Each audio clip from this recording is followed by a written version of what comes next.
안녕하세요. 역사 초보도 할 수 있는 역사 상식 넓히기입니다. 이번 시간은 3.1운동의 엄청난 희생에도 우리나라의 독립이 국제적 인정을 받지 못한 이유를 알아보겠습니다. 제1차 세계대전 이후 동유럽에 있는 폴란드, 체코, 유고슬라비아와 핀란드, 그리고 발틱 3국 등이 새로 독립을 하게 됩니다. 이 나라들은 3.1운동 같은 엄청난 규모의 독립운동이 없었는데도 독립에 성공하는데 우리나라는 독립을 하지 못합니다. 그 이유가 도대체 무엇인지 알아보겠습니다. 3.1운동은 1919년에 일어난 우리나라 최대의 민족 독립운동입니다. 1910년 나라를 빼앗긴 지 약 10년 만에 거족적으로 전개된 무려 200여만 명이 참가한 세계 어느 나라에서도 찾아보기 힘든 엄청난 규모의 독립운동입니다. 군인과 비마 경찰을 동원한 일본의 무력 탄압으로 7,509명의 사망자, 15,000명의 부상자라는 큰 희생이 생겨나게 됩니다. 당시 캐나다 선교사로서 세브란스 병원의 의사로 근무하던 스코필드는 자전거를 타고 돌아다니면서 탑골 공원 주변을 촬영하여 많은 사진자료와 기록 등을 세브란스 병원의 보고서로 남기는데 일본 군인의 대검에 의해 손발이 잘리거나 얼굴에 큰 상처를 입은 환자가 많았다고 되어 있습니다. 또한 3.1운동을 알리는 국민공보 등의 중국신문에는 일본 경찰이 만세 시위에 참가한 우리나라 여학생들의 옷을 벗겨 능욕하는 내용도 있고, 일본 헌병이 태극기를 든 학생의 오른손을 자르자 왼손으로 태극기를 집어든 학생의 왼손까지 자르고 결국 그 학생의 가슴을 찔러서 죽였다는 내용과 관련 사파까지 보도하고 있습니다. 200만 명이나 참가했던 독립만세운동은 일본의 잔혹한 탄압에도 활활 타올라서 7,500명이나 사망했던 세계 역사에 유례없는 이런 엄청난 희생에도 왜 우리나라의 독립이 국제적 인정을 받지 못했을까요? 3.1운동이 일어난 1919년은 제1차 세계대전이 종결된 시점이었습니다. 1차 세계대전은 1914년부터 1918년까지 약 4년간 전개된 유럽 모든 열강이 참전하여 1,000만 명 사망자가 발생했던 전쟁으로 이전의 전쟁과 비교할 때 전쟁의 규모가 훨씬 커서 세계대전이라는 용어를 사용하게 됩니다.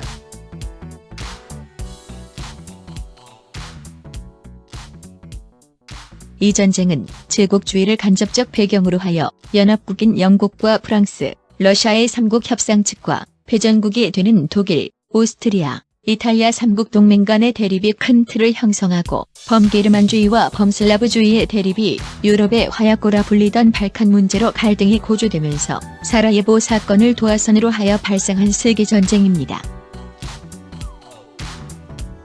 전쟁의 발단이 되었던 사라예보 사건은 1914년 6월 28일 페르디난트 오스트리아 황태자 부부가 세르비아 정보부 소속의 프린치프에게 암살되면서 두 나라 사이의 갈등이 고조되다가 정확히 한 달 뒤인 7월 28일 오스트리아가 세르비아에 선전포고를 하면서 시작되게 됩니다. 참고로 이탈리아는 3국 동맹에 속해 있었지만 영국, 프랑스와 독일 간의 첨예한 대립과는 직접 관계가 없었으므로 중립을 유지하고 있다가 양측 진영 모두와 참전의 조건에 관한 거래를 진행하여 1915년에 이탈리아 안에 있던 미수복지와 달마티아 등의 영토 획득을 약속받고 연합국 측으로 참전하게 됩니다. 한편 일본은 1914년 8월에 연합국으로 참전하여 동아시아 및 태평양에서의 독일의 권익을 빼앗고자 했고 1915년 1월 중국에 의한 스카이 정부에게서 산둥반도 이권이 포함된 21개조 요구를 강요하여 중국 침략의 발판을 굳히려고 하였습니다. 즉, 일본은 연합국 측으로 1차 세계대전에서 승전국이 되게 됩니다.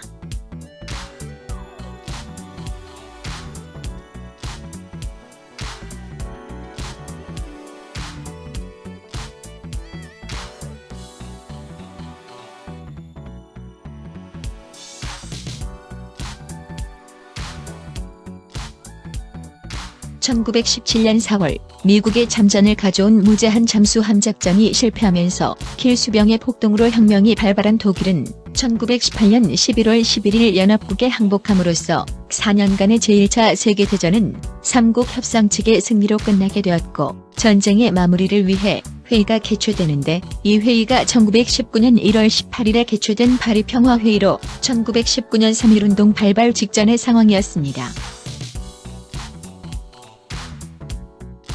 제1차 세계대전 이후의 세계 질서를 베르사유 체제라고 합니다. 베르사유 체제를 설명할 때 반드시 필요한 내용이 세 가지가 있는데 그것은 파리 강화회의와 윌슨의 14개조 평화원칙, 그리고 베르사유 조약입니다. 이 셋의 관계를 먼저 알아보겠습니다. 1차 세계대전이 비록 종결되었지만 전쟁에 관련 당사국도 많고 이해관계도 복잡하여 전쟁의 마무리를 위한 회의가 필요했기 때문에 1919년 1월 18일 프랑스 파리에서 영국, 프랑스, 미국 등 승전국들이 전후 처리를 위해서 파리 강화회의를 개최하게 됩니다. 파리 강화회의에서 예전보다 발언권이 커진 미국의 윌슨 대통령이 14개조 평화 원칙을 제시했고 그 결과로 1919년 6월 28일 독일과 체결한 조약이 베르사유 조약입니다.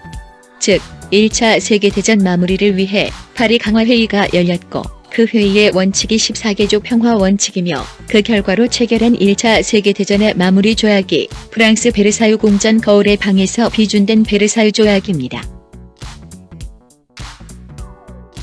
1차 대전의 완결 조약은 연합국 전체와 개별 패전국 사이에 강화 조약을 각각 체결하였는데 오스트리아는 생제르맹 조약, 오스만 트위르크는 세브르 조약, 불가리아는 뇌이 조약, 헝가리는 트리아농 조약을 체결하였지만 아무래도 독일이 가장 중요하다 보니 연합국과 독일 사이에 체결한 베르사유 조약을 1차 세계대전의 마무리 조약이라고 말하고 이 조약의 이름을 따서 1차 세계대전 이후의 국제 질서를 베르사유 체제라고 설명합니다.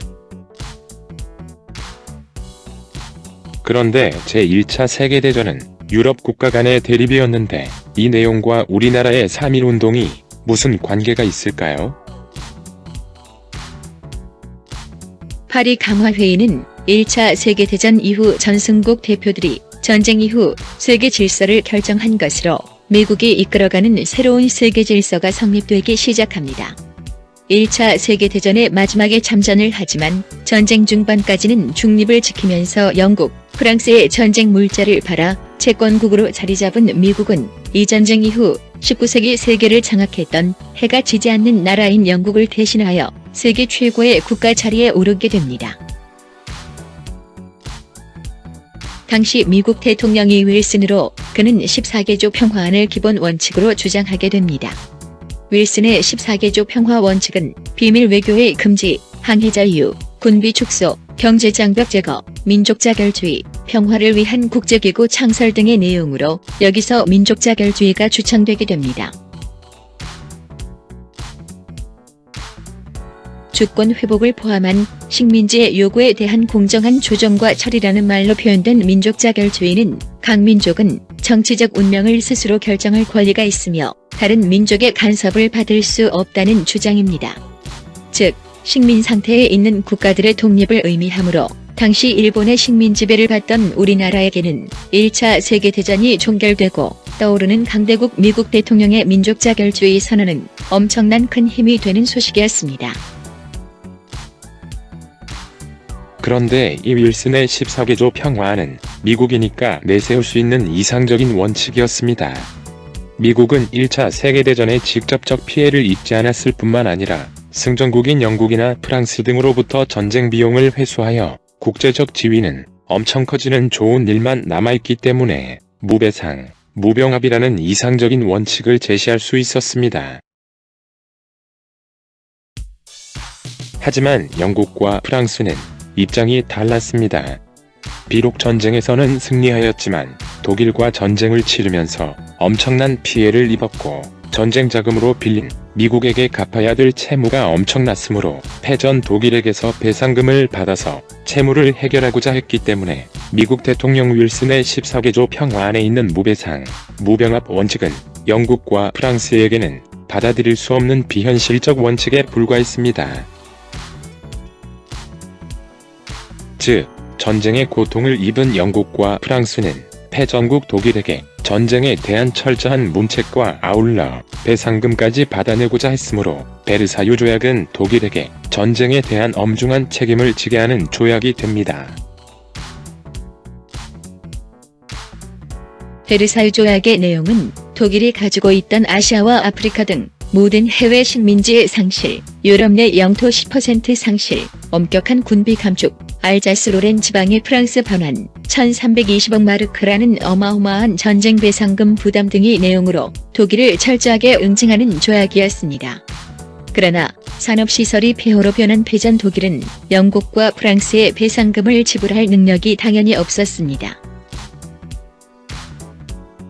패전 독일에게 지나치게 가혹한 베르사유 조약에 대한 독일 국민의 불만과 반감은 점점 커져갔고 독일 국민들의 마음을 교묘하게 이용하여 권력을 장악하는 사람이 등장하게 되는데 이 사람이 바로 독일의 재무장을 통해 아리아인의 세계지배를 강조하는 히틀러입니다. 즉 2차 세계대전의 주역인 히틀러의 등장은 1차 대전의 패전국 독일에 대하여 지나치게 가혹한 베르사유 조약이 간접적 배경이 된다고 할 수 있습니다.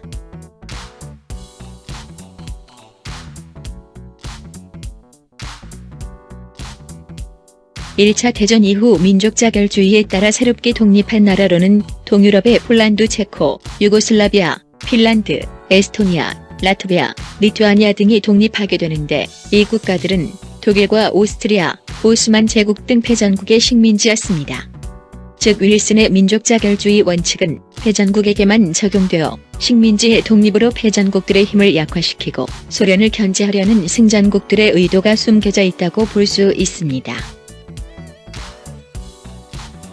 다시 말하면 그 당시는 패전국에 대한 철저한 응징이라는 국제적 흐름이 만연하던 시대였기 때문에 전승국들은 자국의 이익을 침해하는 윌슨의 원칙을 제대로 지켜줄 리가 없었습니다. 민족자결주의 원칙은 전승국의 식민지에는 적용되지 않았고 당시 우리나라를 식민 지배하던 일본은 1차 세계대전 당시에는 전승국이었습니다. 전승국들은 비록 전쟁에서는 승리하였지만 전쟁 과정에서 발생한 군비 등을 착취할 수 있는 식민지를 독립시킬 이유가 전혀 없었기 때문이었죠. 즉 연합국인 일본에게 우리나라를 독립시킬 것을 강요할 어떠한 국가, 국제조약, 원칙은 없었다고 볼 수 있습니다.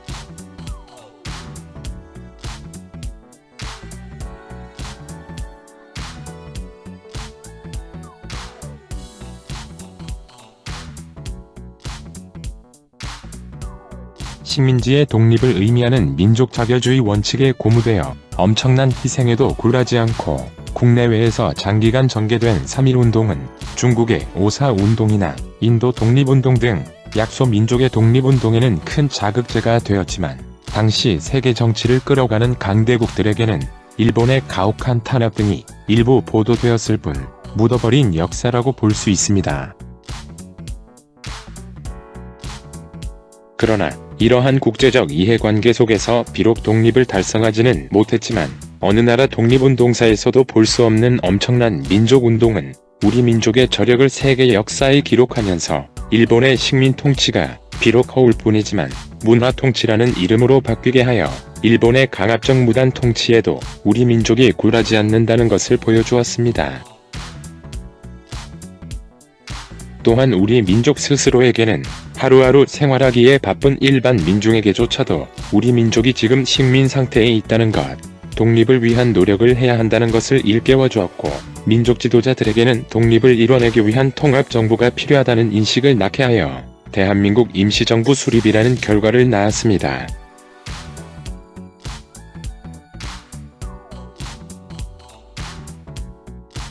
(3.1운동은) 한순간에 터져나온 민족 독립운동이 아니라 국내외에서 시도되던 정부 수립 노력을 배경으로 국제정세를 이용하여 우리의 독립 열망을 국내외적으로 보여주고자 오랜 기간 독립 만세운동을 준비해온 여러 지도자들의 사전 노력이 민중의 힘과 뭉쳐져서 결실을 맺은 자랑스러운 우리 민족의 역사이며 그 엄청난 희생은 오늘날 대한민국으로 연결되는 토대를 쌓았다는 의의를 부여할 수 있을 것입니다. 자, 오늘 내용은 여기까지입니다. 끝까지 시청하시느라 수고하셨습니다. 대단히 감사합니다.